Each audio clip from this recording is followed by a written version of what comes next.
के कुएं में गाड़ा, 3 साल बाद मिला नरकंकाल। जी हाँ साहब, पाप कितना भी गहरा क्यों ना छिपा दिया जाए, जमीन में कितने ही फीट नीचे क्यों ना गाड़ दिया जाए, कुदरत की अदालत में इंसाफ की घंटी एक दिन जरूर बजती है। उत्तर प्रदेश के मथुरा जिले के हाईवे थाना क्षेत्र के बाजना गांव से एक ऐसी ही रूह कपा देने वाली सनसनीखेज वारदात सामने आई है, जिसने पूरे इलाके में सन्नाटा पसार दिया है। 3 साल से रहस्यमय तरीके से लापता 27 साल के युवक लाखन सिंह का नरकंकाल 90 फीट गहरे सूखे कुएं से बरामद हुआ है। 3 साल तक कातिल बेखौफ घूमते रहे।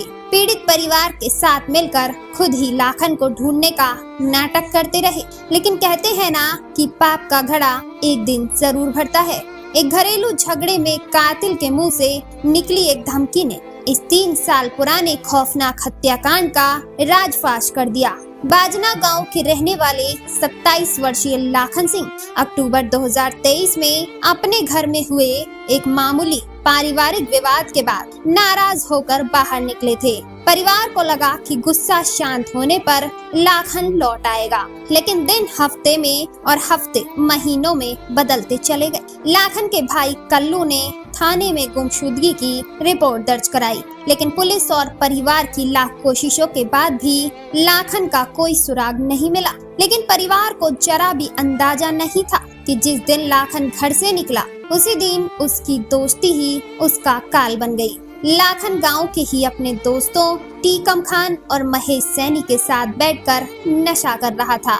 उसी दौरान किसी बात पर कहासुनी हुई और दोनों दोस्तों ने मिलकर गमछे से लाखन का गला घोट दिया। टीकम खान और महेश सैनी ने लाखन के शव को गांव के ही 90 फीट गहरे सूखे कुएं में फेंक दिया। शव किसी को नजर न आए इसलिए ऊपर से कटीली झाड़ियां डाल दी गईं। और सबसे खौफनाक बात ये रही कि लाश सड़ने पर गांव में बदबू न फैले और किसी को शक न हो, इसलिए कातिलों ने लाश पर परफ्यूम डाल दिया। इसके बाद दोनों आरोपी ऐसे सामान्य हो गए जैसे कुछ हुआ ही न हो। टीकम अपने खेतों में काम करने लगा, जबकि दूसरा आरोपी महेश तो हद ही पार कर गया। वो मृतक लाखन के भाई के साथ ही बिजली का काम करने लगा। जब भी परिवार लाखन की तलाश में बाहर निकलता, ये दोनों कातिल भी हमदर्दी का मखौटा पहनकर उसके साथ ढूंढने जाते थे। कुछ दिन पहले आरोपी टीकम खान का अपने ही भाई सौदान से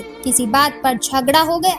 गुस्से में आकर टीकम अपने ही भाई को धमकी दे बैठा, जैसे लाखन को मारकर गायब कर दिया वैसे ही तुझे भी मार दूंगा। टीकम के भाई का नाबालिग बेटा सोनू खान उस वक्त पास ही खड़ा ये खौफनाक कबूलनामा सुन रहा था।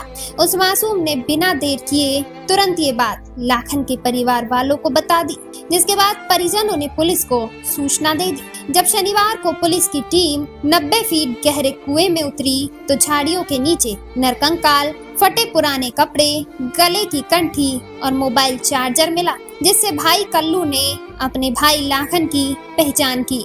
एसपी सिटी राजीव कुमार के मुताबिक कुएं से मिले नरकंकाल को फोरेंसिक जांच के लिए भेज दिया गया है और दोनों नामजद आरोपियों टीकम खान और महेश सैनी को हिरासत में ले लिया गया है। 3 साल से लापता बेटे की वापसी की आस लगाए बैठा परिवार आज कंकाल देखकर फूट फूट कर रो रहा है।